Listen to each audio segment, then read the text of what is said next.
때는 주전 480년경. 동방은 서방을 향해 계속 진격하고 있었습니다. 역사상 가장 강력하고 무시무시한 군대가 아시아로부터 헬로스 폰투스를 가로질러 유럽으로 밀려가고 있었습니다. 바로 에스더의 남편인 아하수에로 왕이 지휘하는 페르시아 군대였습니다. 말이나 병거에 탄 남자만 해도 8만 명이 육박했고요. 주변에는 셀 수 없이 많은 보병과 활 쏘는 궁사들이 행군하고 있었습니다. 이 거대한 군대가 행진할 때면 온 땅이 진동했다고 합니다. 식사를 할 때는 메뚜기처럼 닥치는 대로 먹어치웠고요.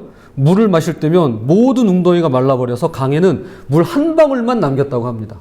페르시아의 사명은 복수였습니다. 부친 다리우스의 패배를 복수하기 위해서 4년간의 준비 끝에 드디어 수산궁에서 출정했습니다. 그의 계획은 그리스를 정복하고 아테네와 스파르타의 위협을 꺾어서 페르시아 제국을 확장하는 것이었습니다. 하지만 그리스 국가들은 무방비 상태였을 뿐만 아니라 당시 분열되어 있었습니다. 싸우기 좋아하는 그리스인들은요, 페르시아와의 전쟁도 모자라서 서로 분쟁하고 있었습니다. 그래서 약 25만 명, 헤로도토스라고 하는 역사학자는 300만 명이라고 합니다. 자, 그렇게 많은 페르시아 군대가 닥칠 때 그리스의 5개 도시 국가에서 엄격결에 징병된 7천 명만 모여서 오합지졸이죠. 싸우게 되었습니다. 25만 대 7천. 그 중심에는 300명의 정예화된 스파르타의 군인들이 있었고요. 이들은 버티든지 죽든지 양자태기를 하도록 훈련받은 자들이었습니다. 그래서 이 스파르타의 어머니들은 어려서부터 이 아들들에게 이렇게 가르쳤답니다. 방패를 들고 돌아오든지 아니면 방패 위에 얹혀서 돌아오라고 가르쳤다고 합니다. 그들의 지휘관은 55세 스파르타 왕 레오니다스였습니다. 그들은 폭이 18m, 요거보다 약간 넓을 것 같아요. 18m 정도 되는 좁은 길목에 자리를 잡았습니다. 한쪽은 바다고요. 다른 쪽은 1500m나 되는 절벽이었습니다.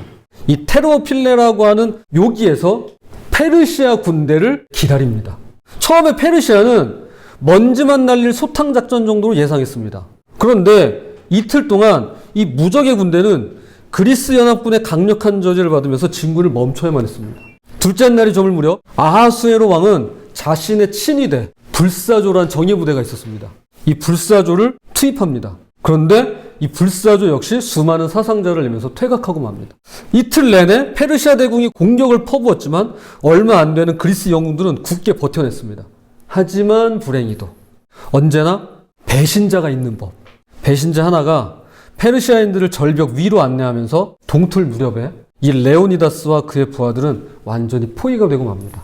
통로는 적의 수중에 넘어갔고요. 이미 승패는 나버렸습니다. 이에 레오니다스는 7,000명의 그리스 연합군을 다 해산시키고 자신의 정예 부대인 300명의 스파르타인과 소수의 군인들만 데리고 최후의 방어벽을 구축합니다. 그리고 마지막에 한 사람까지 싸우다가 모두 전사하고 마는데요. 이 헤로도토스에 따르면 그들은 칼을 놓친 후에는 손과 이빨로 싸웠다고 합니다. 얼마나 치열했는지 알 수 있죠? 그들은 죽기 직전에 집으로 가슴 저미는 편지를 한 장 보냈는데요. 후에 이것이 그들의 묘비명이 되었다고 합니다. 이렇게 적혀 있습니다. 낯선이여, 우리는 그들이 기대한 대로 행동했고 이제 여기에 묻히노라고. 자, 이 간명하고도 핵심을 찌르는 유언이 장차 어떤 영향을 미칠지 그 누구도 예상하지 못했습니다. 결국 그들의 희생은 그리스인 모두에게 자부심을 불러일으켰고 이후에 살라미스 전투, 플라타이아 전투에서 대승리를 가져옵니다. 그래서 결국에요, 이 그리스 연합군이 페르시아를 이겨요. 전투에서는 패하는데 전쟁에서는 승리합니다. 그 결과 다시는 이 페르시아가요, 그리스를 위협하지 못하게 만들었고요. 30년이나 짧은 기간에 아테네는 세계 역사에서 가장 강력한 도시로 발돋움하게 됩니다. 전적으로 헌신하며 용맹스럽게 자신의 책무를 다한 이 300명의 스파르타인들을 기억하면서 프랑스 철학자 몽테뉴라고 하는 사람이 이렇게 말했습니다. 오늘 제목이에요. 승리에 필적하는 성공적인 패배가 있다. 졌지만 승리에 뒤처지지 않는다. 졌는데 승리하고 맞먹어요. 이긴 거와 마찬가지예요. 자, 이제 오늘 본문을 보겠습니다. 오늘 우리가 읽은 본문은요, 교회 안에 잡음이 많이 있었다고 말합니다. 사실 교회 안에 잡음은 우리가 전문이에요. 해결사라는 의미가 아니라 너무 많이 알아요. 장로님들, 우리 권사님 너무 많이 아세요. 그리고 잘 알아요. 우리만큼 많이 알고 잘하는 분들이 또 계실까 싶어요. 고린도 교회의 잡음은 파벌의 문제였습니다. 파벌. 누구누구 당, 어디 편, 이런 식으로 말이죠. 오늘날의 교회와 크게 다르지 않아 보입니다. 그런데 바울이 이걸 정리해줘요. 이렇게 정리해줍니다. 나는 심었고 아볼로는 물을 주었으되 오직 하나님께서 자라나게 하셨나니 그런즉 심는 이나 물 주는 이는 아무것도 아니로되 오직 자라게 하시는 이는 하나님뿐이니라. 이런 말이에요. 저나 아볼로나 일하고 수고한 거 맞습니다. 하지만 사실 이건 아무것도 아닙니다. 오직 자라나게 하시는 건 하나님 한 분뿐이시니까요. 이 얘기예요. 그리고 다음과 같이 결론을 내려줍니다. 정리를 해서 결론을 이렇게 내려요. 현대어 성경으로 읽어드릴게요. 우리는 다만 하나님의 동역자에 불과합니다. 여러분은 우리의 밭이 아니라 하나님의 밭입니다. 여러분은 우리가 지은 집이 아니라 하나님께서 세우신 집입니다. 좀 더 구체적으로 표현되어 있어요. 여러분은 우리의 밭이 아니라 하나님의 밭입니다. 여러분은 우리가 지은 집이 아니라 하나님께서 세우신 집입니다. 이렇게 나와 있어요. 구체적으로. 자, 이런 말입니다. 성도님은 우리의 밭이 아니라 누구의 밭이요? 하나님의 밭. 교회는 우리가 세운 집이 아니라 하나님께서 세운 집이라는 거예요. 우리는 다만 하나님과 함께 일하는 동역자, 즉 쉬운 말로 일꾼에 불과하다는 겁니다. 저는 이 말씀이 참 인상적입니다. 성도는 우리 밭이 아니에요. 우리가 밭 깔고 멀칭하고 씨 뿌리고 모종 심고 비료 주고 다 했는데 우리 밭이 아니에요. 사실 우리 했습니다. 여러분 하셨습니다. 여러분 눈물 뿌리셨잖아요. 여러분 수고하셨잖아요. 얼마나 그 마음에 상함이 있었습니까? 우리 했습니다. 그런데 여기서 지금 정리를 이렇게 해줘요. 맞아. 그런데 너희 밭이 아니야. 하나님의 밭이야. 자, 그리고 또 이렇게 얘기합니다. 교회는 우리가 쓸고 닦고 고치고 수리하고 페인트 칠하고 건축하고 다 했는데 우리가 세운 집이 아니래요. 여러분 이거 우리가 헌금했습니다. 우리가 한 번을 쓸어도 더 쓸었습니다. 우리가 구석구석 다 봤어요. 그래서 불편하고 혹시나 어디라도 잘못된 데 있으면 우리가 직접 와서 우리가 그거 수리했습니다. 그래서 세워졌어요. 벽돌 한 장 한 장 다 우리가 날랐습니다. 여러분들이 낳으셨어요. 자, 그런데 이렇게 정리합니다. 그런데 너희가 세운 집이 아니야. 하나님이 세우신 집이야.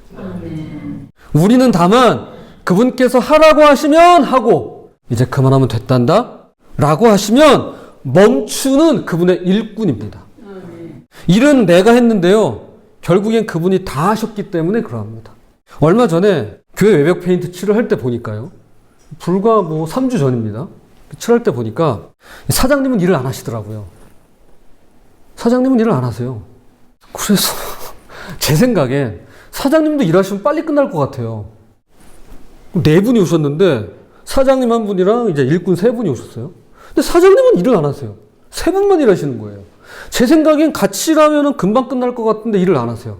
그런데 이 사장님이 뭘 하시냐면 계속 지켜보시면서 어디 안 가시고 그 자리에 계시면서 여기 저기 구석구석 보시면서 여기 좀 해줘.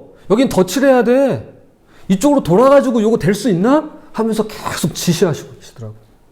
보니까요. 결국엔 일은 그분이 다 하셨어요. 그분이 다 하셨어요. 나머지는 그분에게 고용된 일꾼일 뿐입니다. 저와 여러분도 일꾼입니다. 내가 이거 했다 저거 했다 자랑할 수 없습니다. 물론 자랑하고 싶겠죠. 자랑할 수 있어요. 근데 하신 건 내가 아니. 그분이세요. 왜냐하면 주님이 고용하셨기 때문에 그러합니다. 저도 주님이 고용하셨고요. 여러분 한 분 한 분 다 주님이 고용하셨습니다. 우리가 이걸 분명히 했으면 좋겠습니다. 우린 주님이 고용하셨습니다. 그리고요.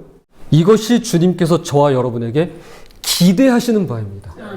기대하시는 바예요. 자, 레오니다스 왕 이야기로 다시 돌아가겠습니다. 이 레오니다스 왕과 300명의 스파르타인들은 정확히 그 기대대로 행동했습니다. 기대한 대로 행동했다고 그랬어요. 그리고 장렬하게 전사했습니다. 비록 테르모필레 전투에서는 패했지만 이어지는 페르시아군과의 전쟁에서는 위대한 승리를 거두었습니다. 왜요? 이들이 정확하게 그 기대대로 행동했기 때문이에요. 내가 원하는 대로 행동한 게 아니에요. 기대한 대로 행동했기 때문에 그런 겁니다. 주님도 우리에게 기대하시는 바가 있으세요. 주님이 저에게 기대하시는 바가 있으세요. 주님이 여기 여러분 한 분 한 분에게 교회에서 지방에서 기대하는 바가 있으세요. 사도 바울을 통해서 우리에게 들려주시는 기대가 있습니다. 오늘 말씀이에요. 너희가 사랑하는 성도들은 내가 자라나게 하는 나의 밭이란다. 너희가 섬기는 교회는 내가 세워가는 나의 집이란다. 너희들은 다만 나의 자랑스러운 동역자들이란다. 소중한 나의 파트너란다. 이걸 기대하고 계세요. 레오니다스 왕과 300명의 스파르타인들이 그랬던 것처럼 예수 그리스도를 따르는 직분자로서 정확히 그분의 기대대로 행동한다면 그분의 밭에서 열매를 맺어가는 성도님들을 통해서, 그리고 그분의 집에서 확장되어가는 하나님의 나라를 통해서 그분의 위대한 승리는 계속해서 이어져 갈 것입니다. 나는 질 수 있어요. 여러분 한 분 한 분은 질 수 있습니다. 나는 열매를 못 맺을 수 있어요. 저는 열매를 못 맺을 수 있습니다. 하지만 하나님의 나라는 승리합니다. 기대대로만 행동하면. 감사하게도 사도 바울은 다음의 말씀을 빠뜨리지 않고 우리에게 전해줍니다. 심는 이와 물 주는 이는 한 가지이나 각각 자기가 일한 대로 자기의 상을 받으리라. 주의 동역자로서 우리는 서로 다르지 않답니다. 말씀합니다. 한 가지다. 다 매 한 가지다. 큰 교회 작은 교회 없고요. 잘난 사람 못난 사람 없습니다. 성공 따로 실패 따로 없습니다. 심는 이나 물 주는 이나 일꾼인 건 똑같아요. 그분이 고용하셨으니까 그분에게 맡겨드리면 되는 거예요. 일꾼으로서 일한 대로. 아니죠. 그냥 일하면 안 됩니다. 정확히 그분이 기대대로 일하면, 기대한 그대로 일하면 우리에게 승리에 필적하는 성공적인 패배가 있을 것입니다. 그리고 혹시 압니까? 우리에게 주님이 주시는 승리를 주실지, 그리고 열매를 주실지, 그리고 말씀하신 대로 우리에게 상을 주실 겁니다. 부디 그 누구의 기대가 아니라 내가 주인으로 모신 주님의 기대대로만 말하고 일하고 섬기고 살아가시는 저와 여러분 되시기를 주님의 이름으로 부탁드립니다.